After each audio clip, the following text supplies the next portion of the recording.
অসম চৰকাৰে নিৰ্বিচাৰে উচ্ছেদ অভিযান চলাইছে বুলি আজি বৰপেটাত সভা আৰু সমদলেৰে তীব্ৰ প্ৰতিবাদ সাব্যস্ত কৰে অসম ৰাজ্যিক CPM-এ। চৰকাৰৰ উচ্ছেদ নীতিৰ ৰাজ্যখনত চৰকাৰে ভবা ধৰণে সমস্যা সমাধানৰ পৰিৱৰ্তে নতুন সমস্যাৰহে সৃষ্টি কৰিব বুলি আজি দলটোৰ নেতৃবৃন্দ সৰব হয়। চৰকাৰৰ নীতিৰ বিৰুদ্ধে ৰাজ্যিক নেতৃত্বৰ অংশগ্ৰহণেৰে দলটোৰ বৰপেটাৰ বিদ্যাপীঠ উচ্চতৰ মাধ্যমিক বিদ্যালয় খেলপথাৰত এখন প্ৰতিবাদী সভা অনুষ্ঠিত কৰাৰ লগতে এক বৃহৎ সমদলো উলিয়ায়। এই সমদলত কেইবা শতাধিক লোকে অংশগ্ৰহণ কৰে। শিক্ষানুষ্ঠানখনৰ খেলপথাৰৰ পৰা উলিওৱা সমদলটো জিলা আয়ুক্তৰ কাৰ্যালয়লৈ যায় আৰু আয়ুক্তক নিজ দাবী সম্বলিত এখন স্মাৰক পত্ৰ প্ৰদান কৰে। আজিৰ এই কাৰ্যসূচী সন্দৰ্ভত দলটোৰ ৰাজ্যিক সম্পাদক সুপ্ৰকাশ তালুকদাৰে কয় যে চৰকাৰে আদালতৰ নীতি নিয়মকো গুৰুত্বহীন কৰি এফালৰ পৰা উচ্ছেদ অব্যাহত ৰাখিছে। এই উচ্ছেদে নতুন সমস্যাৰ সৃষ্টি কৰিব বুলি মন্তব্য কৰি তালুকদাৰে কয় যে উচ্ছেদিত অধিকাংশ লোকেই সাধাৰণ শ্ৰমজীৱী লোক। উচ্ছেদৰ ফলত তেওঁলোক কৰ্মহীন হৈ পৰিব আৰু চৰকাৰে সংস্থাপনৰ বিকল্প ব্যৱস্থা নকৰাৰ পৰিণতিত তেওঁলোকক অপৰাধমূলক কাৰ্যত লিপ্ত হোৱাৰ সম্ভাৱনা আছে। তালুকদাৰে লগতে কয় যে অসমত 1960 চনৰ পৰাই ভূমিৰ জৰীপ হোৱা নাই। তেনে ক্ষেত্ৰত জৰীপ অবিহনে মানুহক আশ্ৰয় লোৱা ভূমিৰ পৰা উচ্ছেদ কৰাটো বেআইনী। তালুকদাৰে মন্তব্য কৰে চৰকাৰে নিজৰ দুৰ্নীতি তথা জয়ন্ত মল্ল বৰুৱাৰ দৰে মন্ত্ৰীৰ সম্পত্তিৰ আলোচনাবোৰ তল পেলাবলৈকে এই ধৰণৰ উচ্ছেদ চলাই মানুহৰ মন অন্য দিশলৈ লৈ যোৱা চেষ্টা চলাইছে। CPM-এ অসমৰ ভূমিৰ শীঘ্ৰে জৰীপ চলোৱাৰ দাবী জনায়। বৰ্তমান যেটো উচ্ছেদ অভিযান চলিছে এই উচ্ছেদ অভিযানে অসমত সমস্যা সমাধান কৰাৰ সলনি নতুন সমস্যাৰ সৃষ্টি কৰিব।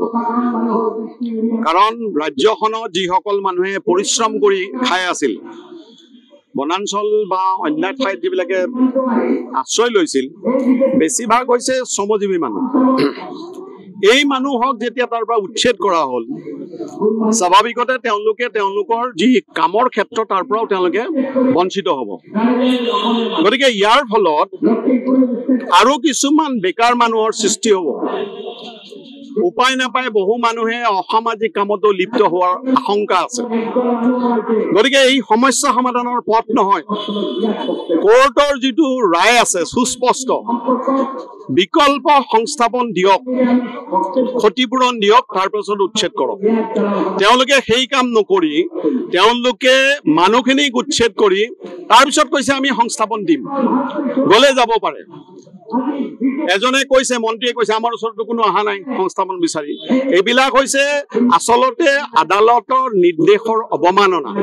গতিকে আমাৰ স্পষ্ট বক্তব্য, যিখিনি মাটি চৰকাৰক প্ৰয়োজন হৈছে তাত যদি মানুহ বহি আছে তেনেহলে সেই মানুহখিনিক বিকল্প স্থানলৈ তেওঁলোকে ছাৰ্ভে কৰক।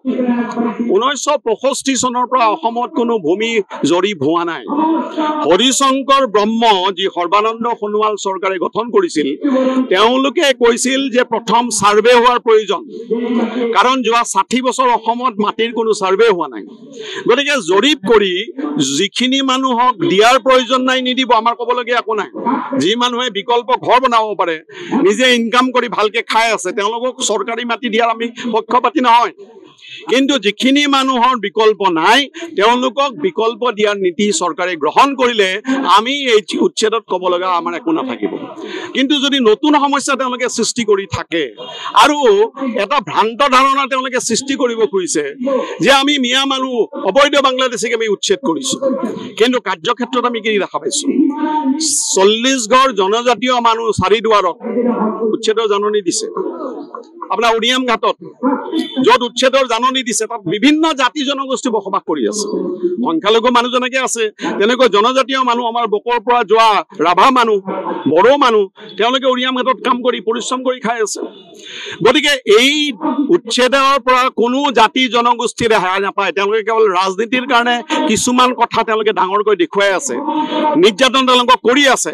কিন্তু এই উচ্ছেদৰ মাজেৰে মূল উদ্দেশ্যটো হ'ল কেনেকৈ এই মাটি আদানী আম্বানীৰ হাতত গতাই দিব পৰা যায় আৰু কোৰ্টাকো পতিয়ান নিব পৰা যায় যে আমি উচ্ছেদ কৰিলো কিন্তু এই লক্ষ্যটো আমি ভালকে দেখিছো যে কেনেকৈ তেওঁলোকে কাৰ্বি আংলঙত আপোনাৰ পৰ্বতঝোৰাত আপোনাৰ বৰদুৱাৰত জনজাতীয় মানুহক উচ্ছেদৰ জাননী দি থৈছে ২৬ চনলৈ যদি উচ্ছেদ নহয় আৰু যদি বিজেপি কিবাকৈ ক্ষমতালৈ আহিব পাৰে তেনেহলে প্ৰথম আক্ৰমণৰ বলি হ'ব এই জনজাতীয় মানুহখিনি গতিকে আমি অসমৰ মানুহক প্ৰকৃত যিবিলাক সমস্যা তেওঁলোকে লুকুৱাব বিচাৰিছে দুৰ্নীতিপৰায়ণ মন্ত্ৰী জয়ন্ত মল্ল বৰুৱাৰ সম্পত্তিৰ পৰিমাণ যেনেকৈ বাঢ়িছে বানপানী বৰাদি অন্যান্য মন্ত্ৰীসকলৰ যেনেকৈ সম্পদ বাঢ়িছে অশোক সিংহাল পীযুষ হাজৰিকা মুখ্যমন্ত্ৰীকে ধৰি এইবিলাকৰ পৰা দৃষ্টি আঁতৰ কৰাৰ কাৰণে আজি মিঠাতেলৰ দাম 210 টকা হ'ল এইবিলাকৰ পৰা দৃষ্টি আঁতৰ কৰাৰ কাৰণে তেওঁলোকে এইবিলাক নতুন বিষয় মানুহৰ মাজলৈ আনিছে আমি এই সম্পৰ্কে সচেতনতা সৃষ্টিৰ কাৰণে অহা 25ৰ পৰা 31 তাৰিখে সমগ্ৰ ৰাজ্যখনতে অভিযান চলাম ইয়াৰে অংশ হিচাপে আগতীয়াকৈ আমি বৰপেটা দাজিৰে সমাৱেশ অনুষ্ঠিত কৰিছো আপুনি বাৰু উমৰাহ কৰিবলৈ আগ্ৰহী নেকি আলিফ উমৰাহ ট্ৰেভেলছে আপোনাৰ বাজেটৰ ভিতৰত আগবঢ়াইছে কেতবোৰ আকৰ্ষণীয় পেকেজ আমাৰ পেকেজসমূহ হৈছে সুপাৰ সেভাৰ ৮৫,০০০ৰ পৰা ডায়মণ্ড ১,১০,০০০লৈকে এতিয়া আৰু অপেক্ষা কিহৰ আজিয়ে 7002343617 নম্বৰত যোগাযোগ কৰক আৰু বুকিং কৰক আপোনাৰ পছন্দৰ পেকেজ বিশ্বমানৰ সেৱাত অসমৰ ভিতৰত শ্ৰেষ্ঠ আলিফ উমৰাহ ট্ৰেভেলছ